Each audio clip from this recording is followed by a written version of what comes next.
The two words that shattered my son-in-law's world weren't, "I do." They were, "You're fired." He had spent months mocking me, calling me a poor, retired old man. He had no idea he was mocking the man who signed his paychecks. And at his wedding, in front of his boss and colleagues, I decided it was time to collect the debt.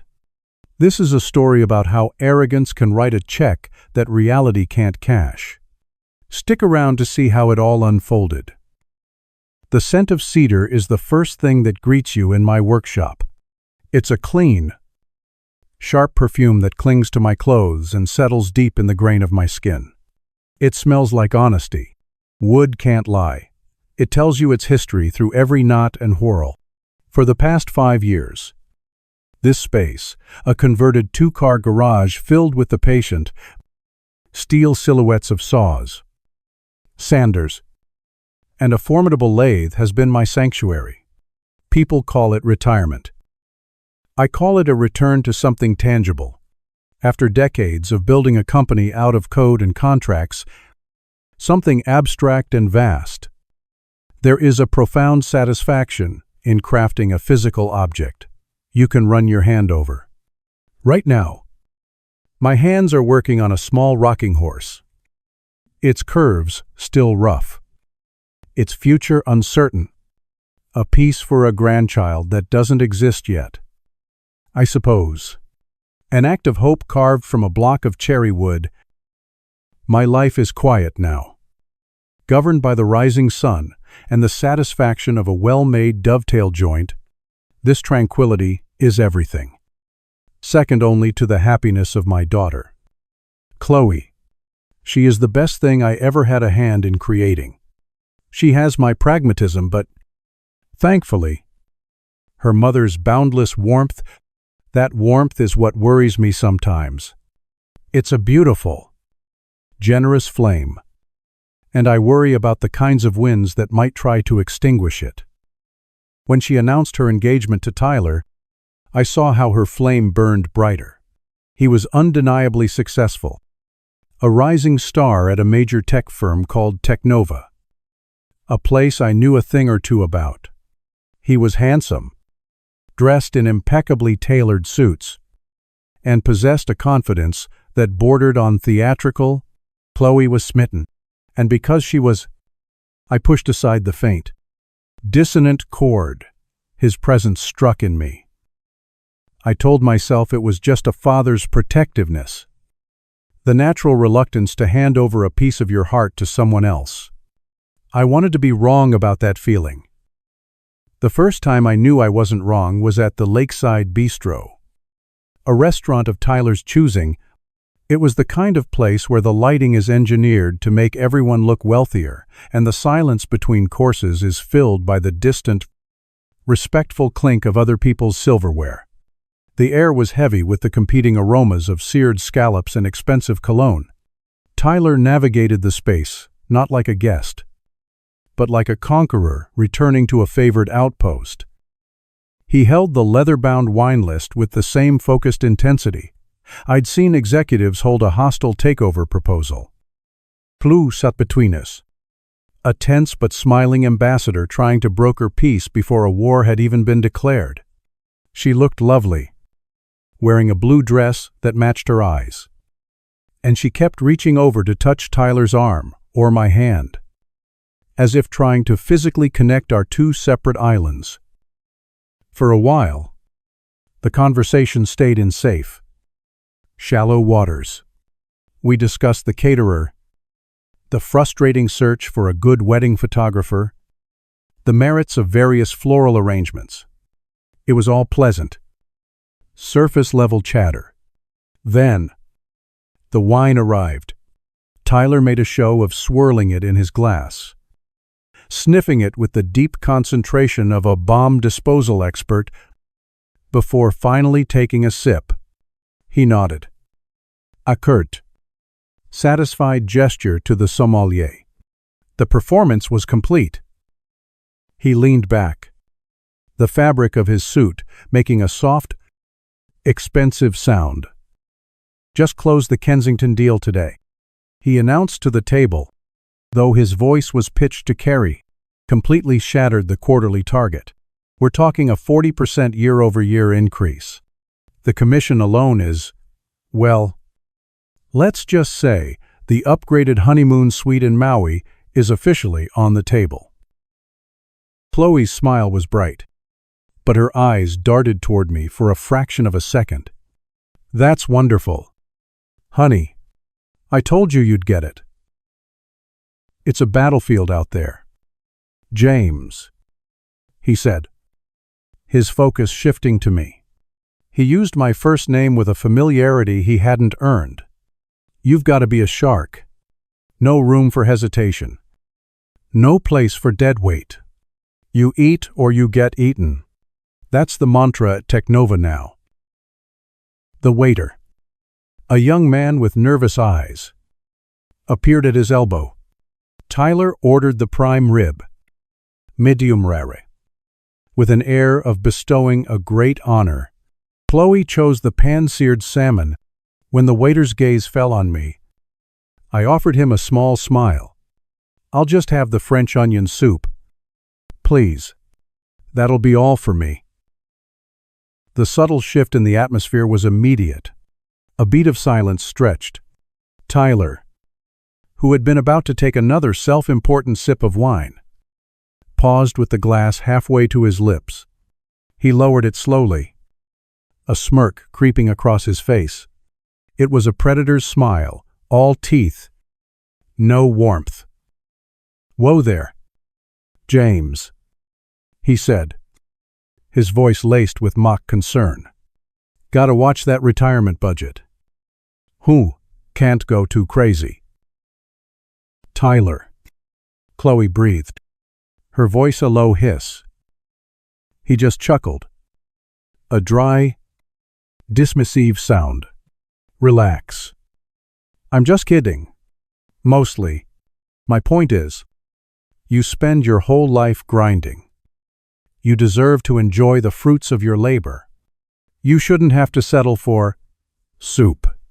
He said the word soup as if it were a synonym for failure. I didn't respond. I simply unfolded my linen napkin and placed it on my lap. I've sat in boardrooms with men who could swallow companies whole. Men whose egos were provinces unto themselves. I've learned that the most powerful response in the face of provocation is often silence. Silence is a mirror. It forces people to look at their own reflection. But Tyler wasn't the introspective type. He saw my silence not as a mirror, but as a void, and he was more than happy to fill it with the sound of his own voice. You know, the real problem at Technova, and I say this with all due respect to the founders, is the old guard, guys who've been there 20, 30 years. They're coasting on legacy code. They're resistant to change. Honestly, they're just a drag on agile guys like me who are trying to innovate and push the company into the next decade. His eyes found mine as he finished. A clear, deliberate challenge. He was lumping me into a category he'd already defined as obsolete. I felt a familiar, slow heat begin to rise in my chest. It wasn't the hot, quick flash of anger, but something deeper, heavier. It was the profound, weary disappointment of seeing a man build his own pedestal by trying to chop down the trees around him. I felt my hand, resting on the table, curl slightly, my thumb pressing into the pad of my index finger. Across from me, I saw Chloe's shoulders slump. The radiant light she'd had when we arrived was dimming, clouded over by her fiancé's casual cruelty. He leaned forward then, lowering his voice as if sharing a secret that was for my own good. Seriously, James, if you're getting bored just puttering around in that shed of yours, I can help. I'm not kidding. I could make a few calls. A guy like you. You need a purpose. I know the manager over at the new downtown Home Depot. You could be a greeter. Help people find the right aisle for plumbing fixtures. Low stress. Gets you out of the house. Gives you something to do. The offer hung in the air. A perfectly crafted insult disguised as charity.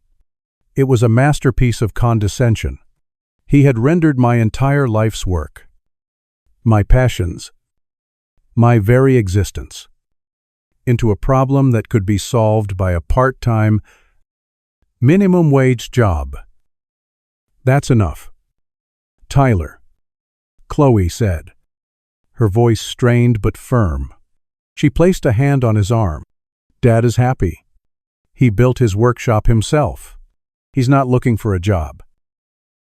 All right, Touchy.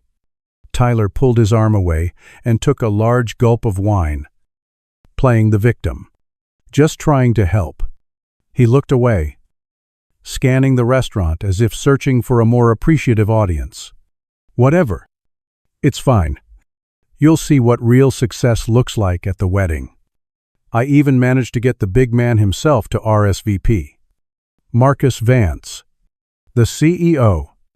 He's coming personally. He told me last week he considers me one of the company's essential pillars. Marcus Vance. I pictured him instantly, his booming laugh, his perpetually rumpled suit, the way he'd pace a room when he was onto a big idea. I remembered the two of us, decades younger, sketching the first Technova logo on a cocktail napkin in a dive bar, dreaming of a future we weren't sure would ever arrive. I let none of this show on my face. I simply gave a slight, non-committal nod, as if the name meant nothing more to me than any other. The waiter brought my soup. It was rich and savory, but it tasted like ash in my mouth. The rest of the meal was a one-man show, with Tyler recounting his professional triumphs while Chloe and I served as his silent, captive audience. Later, in the quiet solitude of my own car on the way home, the silence felt heavy as wet wool. My phone buzzed on the passenger seat. A text from Chloe. I'm so sorry about tonight. Dad. He gets carried away. He doesn't mean it the way it sounds. I read the words. Seeing the daughter I loved trying to mend a fence that her fiancé was still actively trying to burn down. I didn't text back. I just drove. The steady rhythm of the road, a counterpoint to the chaotic thoughts in my head. He wasn't just arrogant. He wasn't just insecure. He was a man who saw the world as a hierarchy and could only feel tall by making others feel small. And he was about to marry my daughter. As I pulled into my driveway, the headlights sweeping across the closed doors of my workshop, the cold, hard clarity of a decision settled over me. This wasn't about a petty insult over dinner. This was about character. It was about the future. I could not, in good conscience, stand by and watch Chloe tie her life to a man like that. At least, not the man he was tonight. He needed to learn that some people who eat soup do so by choice, and that the quietest man in the room is often the one with the most power. The wedding was in 3 months. It would be a beautiful celebration, but it would also be a classroom, and class was about to be in session. The decision, once made in the cool darkness of my driveway, didn't bring relief. It settled in my stomach like a cold, heavy stone. There was no joy in it, no thrill of impending revenge. There was only the grim weight of necessity. The following days passed in a haze of routine. I spent long hours in my workshop. The scent of cedar and oil, a familiar comfort. My hands went through the motions, sanding the gentle curve of the rocking horse's saddle, planing a rough edge from a tabletop, but my mind was elsewhere. It was in a future I couldn't see clearly, trying to navigate a path that would protect my daughter without completely destroying her heart. I found myself thinking about the early days. back when Technova was nothing more than a fever dream operating out of Marcus Vance's garage. The air back then didn't smell of expensive perfume, it smelled of burnt solder, stale coffee, and the electric ozone crackle of overworked computers. We were fueled by cheap pizza and a shared, unwavering belief that we could build something that mattered. We weren't sharks in a boardroom, we were just two young men, hunched over circuit boards, trying to will a future into existence. I remembered the day we finally cracked the core algorithm. After 3 straight days without sleep, Marcus hadn't roared in triumph, he'd just leaned back in his creaking chair. A slow, exhausted grin spreading across his face, and said, "Well, I'll be damned. We did it." That quiet, shared moment of creation felt more real and more valuable than any sales commission Tyler could ever brag about. Tyler saw the company as a battlefield to be conquered. He had no idea it had been born in a sanctuary, a place of collaborative invention. He was celebrating a victory in a war, while desecrating the very temple where the gods he worshipped had been born. That history, that soul of the place, was what made his casual disdain so much more than a personal insult. He was spitting on the graves of our all-nighters, mocking the sacrifices that had built the very stage on which he now so proudly danced. My phone rang late one afternoon. A week or so after the dinner, Chloe's name flashed on the screen. I wiped the sawdust from my hands onto my jeans and answered, my heart giving a slight, anxious thump. "Hi, Dad." Her voice was small, tentative. "Hey, sweetie, everything okay?" There was a pause, and I could hear the hesitation on the other end of the line. "Yeah, I wanted to talk about that dinner. And about Tyler." I leaned against my workbench, my gaze falling on the half-finished rocking horse. "Okay. He feels really terrible, Dad. He knows he was out of line. He gets this way when he's stressed about work. He puts on this big, arrogance show, but it's not who he really is." I listened, letting her talk. I heard the love in her voice, but I also heard the desperate plea for me to believe her, to validate the man she had chosen. "He was just joking with his friends the other day," she continued, her voice getting even keener, as if she knew she was betraying a confidence. "He was talking about the seating chart for the wedding, and he called you his charity case guest, but it was just a stupid joke. Dad, a dumb, locker room kind of thing. He didn't mean anything by it." The cold stone in my stomach seemed to grow heavier, colder. A charity case. The words echoed in the quiet of my workshop. He wasn't just dismissive in a moment of arrogance. This was how he saw me. This was the narrative he was building for his world. "Chloe," I said, keeping my voice level with a conscious effort, "what do you want me to do?" Please don't be angry at him. Please don't make a scene at the wedding." She finally whispered, the real fear surfacing. "It's the most important day of my life. I need you both there. And I need you to get along. Please." "Dad." For me, a wave of something sharp and painful washed over me. It was the agony of a parent, caught between protecting your child and protecting their happiness. To her, happiness was a peaceful wedding day. To me, it was a lifetime free from the casual, soul-crushing contempt of the man she was marrying. Causing her this anxiety felt like a betrayal. Yet doing nothing felt like a greater one. I took a slow breath, the scent of cedar filling my lungs. "Chloe, listen to me," I said, my voice soft but firm. "I love you. I would never, ever do anything to deliberately ruin your big day. All I want is for you to be happy and to be with someone who truly deserves you." "He does," she insisted, a note of defiance in her voice. "He just needs to learn." "I agree," I said quietly. "He does." The subtext of my words hung in the air, but she seemed to take them as a concession. I heard her let out a breath of relief. "Oh, thank you, Dad. Thank you. It will be a perfect day.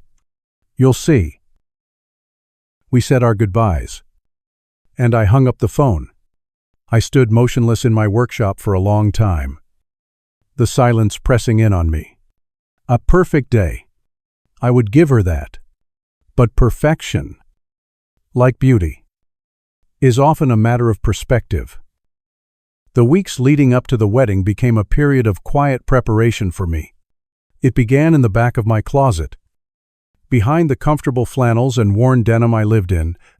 There, encased in a garment bag I hadn't touched in years, was a charcoal gray Armani suit. It felt alien to the touch, the wool impossibly smooth and cool. It was a relic from another life. A skin I had shed when I'd walked away from the day-to-day operations of Technova. Taking it out felt like unearthing an artifact. I would need to become, for one day, the man who wore clothes like this, the man who commanded boardrooms and whose quiet words could shift markets. In a small, velvet-lined box in my dresser drawer lay the second piece of my arsenal, a pair of simple, elegant silver cufflinks. They weren't flashy. To an outsider, they were unremarkable, but on the face of each was a small, intricate engraving, the original Technova logo, the one Marcus and I had doodled onto a cocktail napkin all those years ago. A stylized T merging with a V. Marcus had given them to me the day our company went public. For the man who was the foundation, the little card had said, they weren't just jewelry, they were a testament, a piece of history that Tyler, in his ignorance, would never recognize. The final piece came a few days before the wedding. I sat at the old oak desk in my study, the one I had built myself, and took out my checkbook. The pen felt heavy in my hand. It was a wedding gift. After all, it should have been an act of joy, a father's blessing. Instead, it felt like a strategic maneuver. My hand was steady as I wrote out the name Tyler and Chloe Peterson, and then the amount, $50,000. I made the numbers clear and unambiguous. Then, on the memo line, I wrote, "Never judge a book by its cover. With love, Dad." I sealed the check in a thick, cream-colored envelope. It wasn't a gift of love. It was a lesson, prepaid in full. The night before the wedding, the house was unnaturally quiet. I stood before the full-length mirror in my bedroom, wearing the Armani suit. It still fit perfectly. A ghost of my past self. The man looking back at me was a stranger. His face was my face, but his eyes held a cold, calculating resolve I hadn't summoned in a long time. There was no anger there now. Anger was a hot, messy emotion. This was something different. It was the calm, focused clarity of a craftsman who sees a flawed piece of work and knows exactly which tools are required to fix it. My phone buzzed on the nightstand. It was Marcus. "James, you ready for the big day tomorrow?" His voice boomed through the speaker, as full of life as it had been 30 years ago. "As I'll ever be." "Marcus," I replied, my voice even. "Great, I'm looking forward to it. It's been too long. We'll catch up properly. See you at the church." "You too, old friend. See you then." I ended the call. The final piece was in place. He had no idea what role I was about to ask him to play. But I knew I could count on him. Some partnerships are built to last. I picked up the silver cufflinks from my dresser. The metal was cool against my skin. I slid one through the starched white cuff of my shirt. The familiar logo facing out. I fastened it, the mechanism clicking into place with a soft, final sound that seemed to echo in the silent room. Then I did the other. Everything was ready. The stage was set. The main actor was Tyler, and he didn't even know the name of the play he was about to star in. The day of the wedding dawned bright and painfully clear. A perfect blue sky that seemed to mock the storm I was carrying inside me.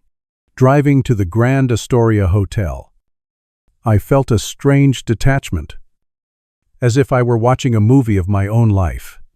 My hands on the steering wheel were steady. My breathing was even. But beneath that calm surface, a current of profound sadness flowed. This was meant to be one of the happiest days of my life, the day I walked my only daughter down the aisle. Instead, it felt like a countdown to a controlled demolition. I was doing this for her. I told myself, for the 50 years of her life that would follow this one perfect day. The thought was a cold comfort. I walked into the lobby of the Grand Astoria, and the world I had left behind rushed back to greet me.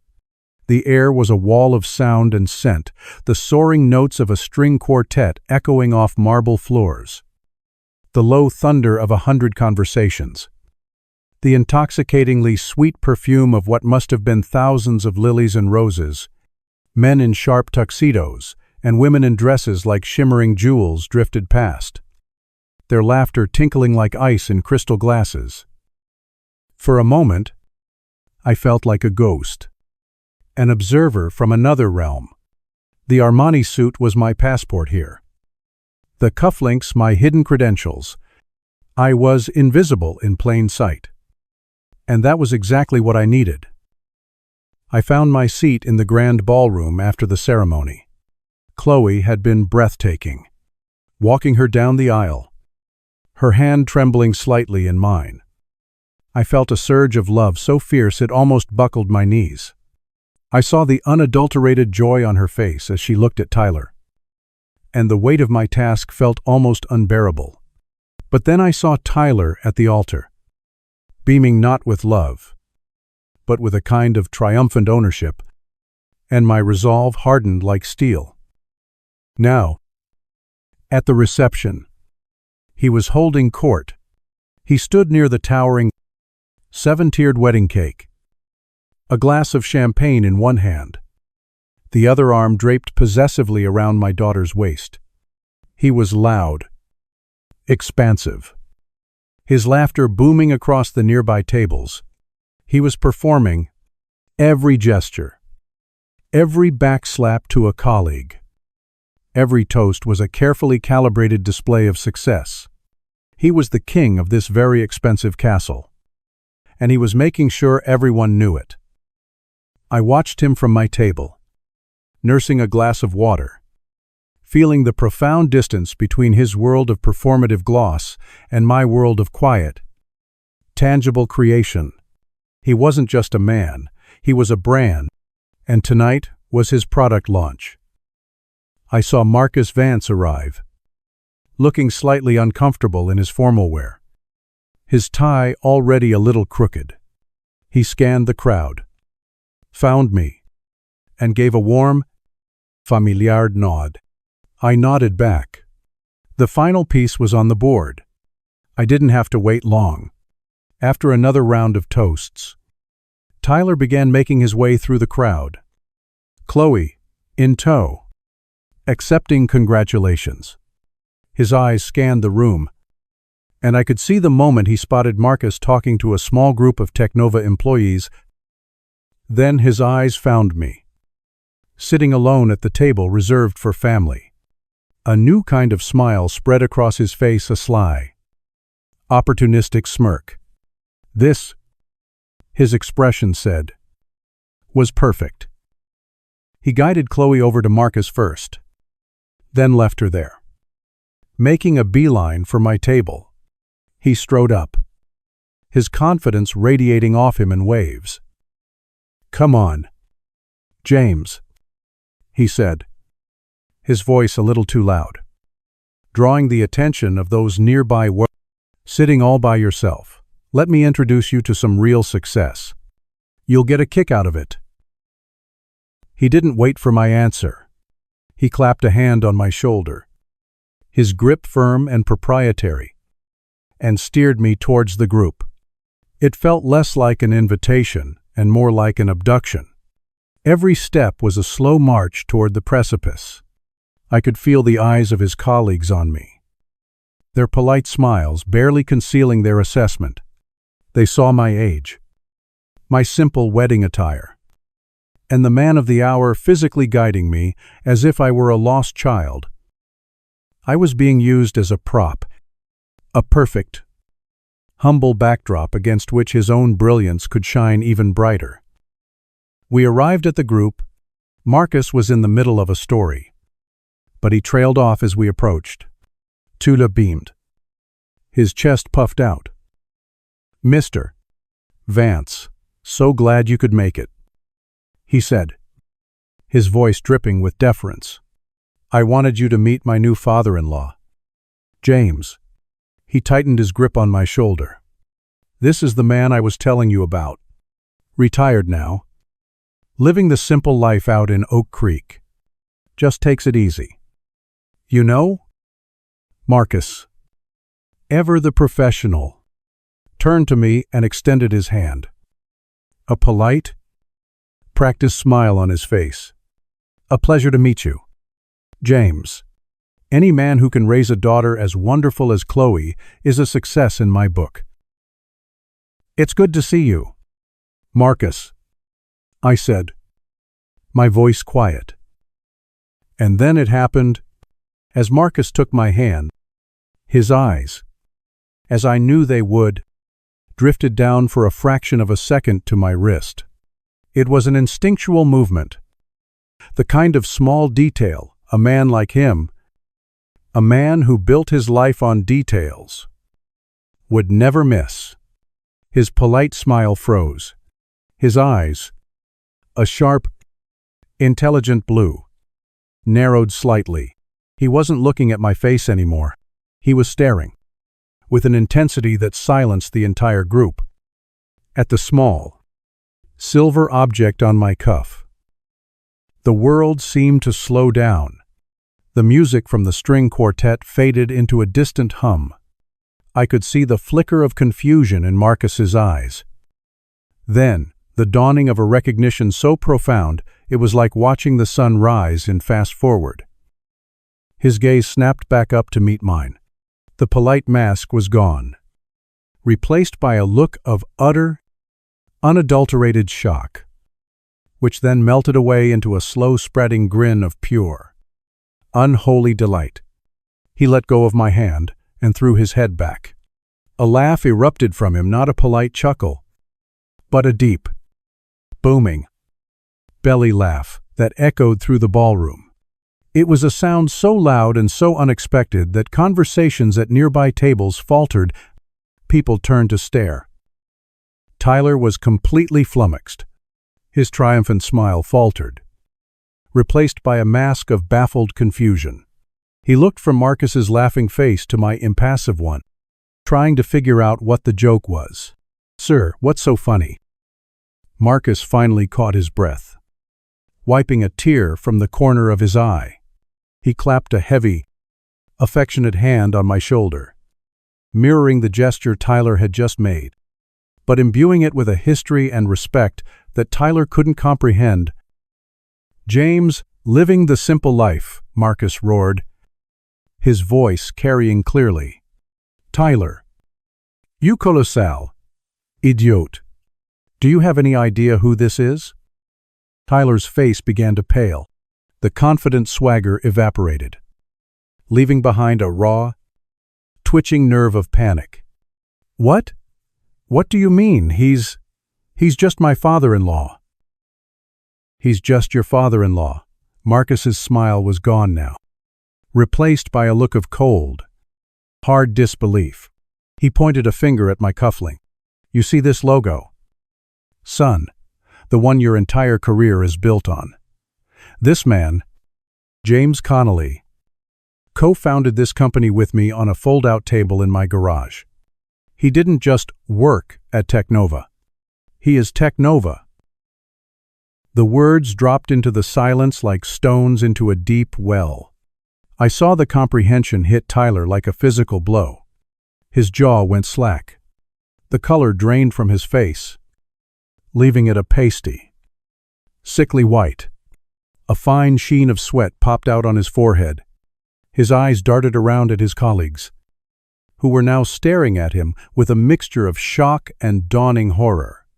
He looked at me, his mouth opening and closing silently, like a fish out of water.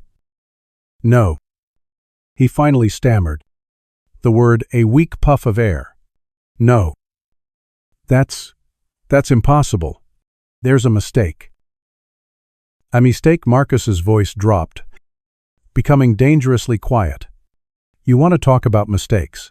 I seem to recall you telling me you increased your division's sales by 40%. A commendable achievement. Did you ever stop to think that the core sales algorithm you use, the one that predicts market trends, was written by this simple man right here, on a second-hand computer? 19 years ago, you stood in my office and talked about cutting dead weight from the company. You were talking about the man who laid the very foundation you stand on. The humiliation was absolute. It was a complete, systemic collapse. The social currency he had spent his life accumulating went up in flames in a matter of seconds. The circle of colleagues around us was a silent jury, their faces a gallery of pity and contempt. His performance was over. The curtain had been torn down, and all that was left was a small, terrified man, stripped bare in the spotlight. Tyler looked as though he was going to be physically sick. His world, so carefully constructed from boasts and brand names, had been annihilated. Marcus looked at him with profound disappointment, the look of a leader who has discovered a fatal flaw in a trusted lieutenant. He looked at Tyler, his face set like stone, and delivered the final, brutal verdict, his voice clear and final. Pack your desk on Monday. You're fired. Tyler flinched as if he'd been struck. His eyes, wide with panic, darted to me. Desperate. S'il plea. The room held its breath. The execution was complete. But just as Marcus turned to walk away, I raised my hand. Wait. Marcus. My words, spoken quietly, landed in the dead silence of the ballroom with the force of a physical blow. Wait. Marcus. Every eye in that small, suffocating circle was on me. Marcus, whose face was a thundercloud of righteous fury, turned, his expression a mixture of confusion and deference.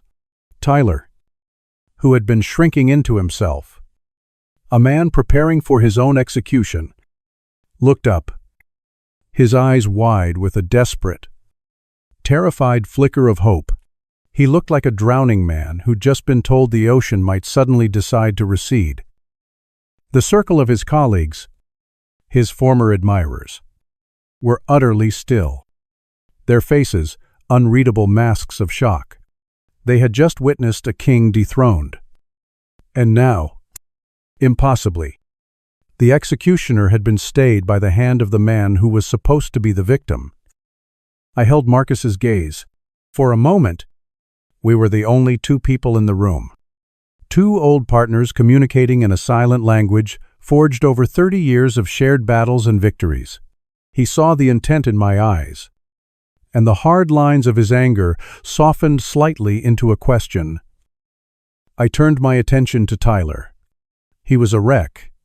The arrogant, self-assured man from dinner, the king of the wedding reception, was gone. In his place stood a trembling, hollowed-out shell, his expensive tuxedo suddenly looking like a costume that was 2 sizes too big. His face was ashen, his eyes red-rimmed and glistening with unshed tears of pure, unadulterated shame. This was what it looked like when a man's entire reality was pulled out from under him. It was a pathetic sight. And it was in that moment that the last vestiges of my own anger finally dissolved, replaced by a profound, weary sadness. Firing him is the easy way out. "Marcus," I said, my voice still quiet, but carrying to every person in that silent circle, "It's clean. It's final. But it doesn't fix the problem. It just removes it from your sight." I took a step closer to Tyler, who flinched as if I were about to strike him. I looked directly into his terrified eyes. "I don't need an apology for myself, Tyler," I began. "Your opinion of me is, and has always been, irrelevant. The man you insulted over dinner, the man you've been mocking for months, he doesn't really exist. He was a projection of your own insecurities. You look at a quiet life and you see failure. You look at frugality and you see poverty. You look at age and you see obsolescence.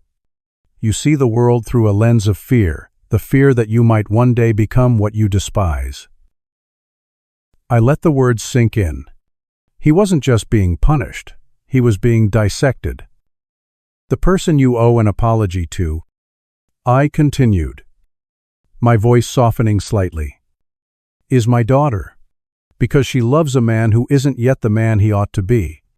And you owe an apology to yourself for believing that your own value was tied to your title, your commission, and the opinion of others, for thinking that building yourself up required you to tear someone else down." A choked sob finally escaped Tyler's lips.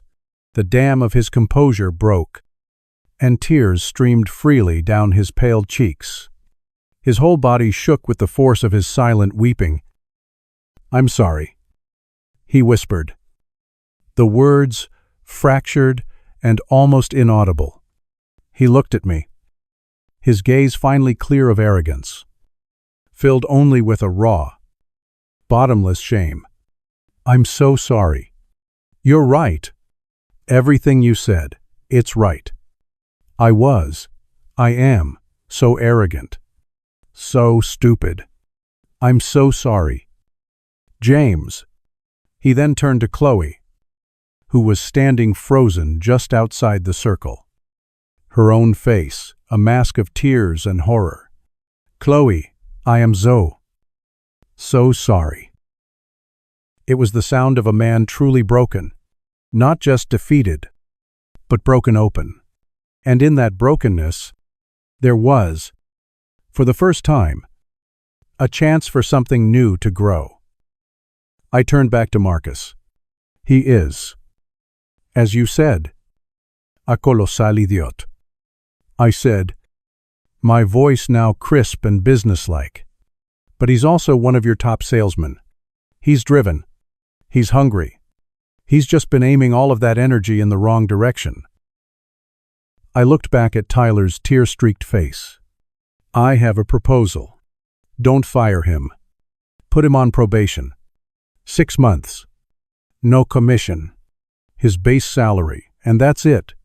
He has to learn that his value to the company isn't just a number on a sales report, and," I added, delivering the final condition, "he will report directly to me. Once a week. We'll talk about the company's core values, the ones we wrote down on that napkin. Marcus. Innovation. Integrity. And respect." Marcus stared at me for a long moment, his sharp mind processing the proposal. He saw the brutal genius of it. It wasn't an act of mercy. It was a sentence of a different kind, a long, difficult, and humbling re-education. It was a far more profound punishment than being fired. It was a chance at redemption, but one that would have to be earned through grit and humility. A slow smile spread across his face. "All right, James," he said, his voice full of admiration. "It's your company as much as it is mine. We'll do it your way." He turned to Tyler. "You hear that, kid? You just got handed the longest, thinnest single thread of a lifeline in corporate history. Don't you dare break it." The tension in the room snapped. It was as if everyone let out a breath they'd been holding for an eternity. And then Chloe moved. She ran past the silent onlookers, her beautiful white dress flowing around her. And she didn't stop until she crashed into us, her arms wrapping around both me and Tyler in a desperate, relieved embrace. She sobbed into my shoulder, her tears of relief and gratitude soaking the fabric of my suit, wet with why. Tyler, still shaking, hesitantly put his arm around her. It was a broken, fragile, but real moment of family. The wedding reception, impossibly, continued. The string quartet, after a cue from the wedding planner, began to play again.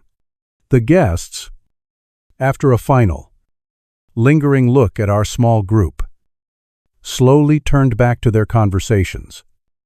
Though the energy in the room had irrevocably changed, the story of what had just happened was already beginning to ripple through the crowd in hushed, awe-filled whispers. For the rest of the evening, I watched a different Tyler emerge. The swagger was gone, replaced by a quiet, watchful humility. He stayed by Chloe's side, his hand holding hers, not with possession, but with a kind of gentle desperation. He spoke to my relatives with a soft-spoken respect that had been entirely absent before. Late in the evening, he approached me as I stood by the windows overlooking the city lights. "Sir," he began, his voice still a little hoarse. "James, there are no words. Thank you isn't enough." "Don't thank me yet," I said, my gaze steady. "You have 6 months of hard work ahead of you. Thank me then, if you still want to." He nodded. "Understanding. I will," he said with a newfound sincerity. "I promise. I will not waste this." He extended his hand. I looked at it for a moment, then took it. His grip was firm, but this time, it felt like a connection, not a competition. Just before they left for the night, I walked over to Chloe and Tyler and handed them the cream-colored envelope. "Your wedding gift," I said simply. Chloe took it with a smile, but I watched Tyler. He took the envelope from her as if it weighed 100 pounds. His hands trembled slightly as he opened the flap. He slid out the check, and his eyes fell on the number, $50,000. I saw no joy in his expression. I saw no excitement. I saw his face crumple for a second time that night as a final crushing wave of understanding washed over him. He looked from the check to the memo line, "Never judge a book by its cover," and then up at me. His eyes were filled with a profound, soul-deep shame, but also with a flicker of something new gratitude. He didn't say a word. He didn't have to. The lesson was complete. I stood by the window long after they were gone, watching the endless river of headlights flowing through the city below. The party was over. The battle was won. But it didn't feel like a victory. It felt like peace. I had seen the worst in the man my daughter loved, but I had also, perhaps, unearthed the first glimmer of the best in him. Justice, I realized, wasn't always about punishment. Sometimes it was about rebuilding. It was about taking something broken and having the patience and the strength to make it whole again. And as I looked out at the vast, sprawling city that Marcus and I had helped to build, I felt a cautious, fragile sense of hope for the future. My daughter was now beginning to build for herself,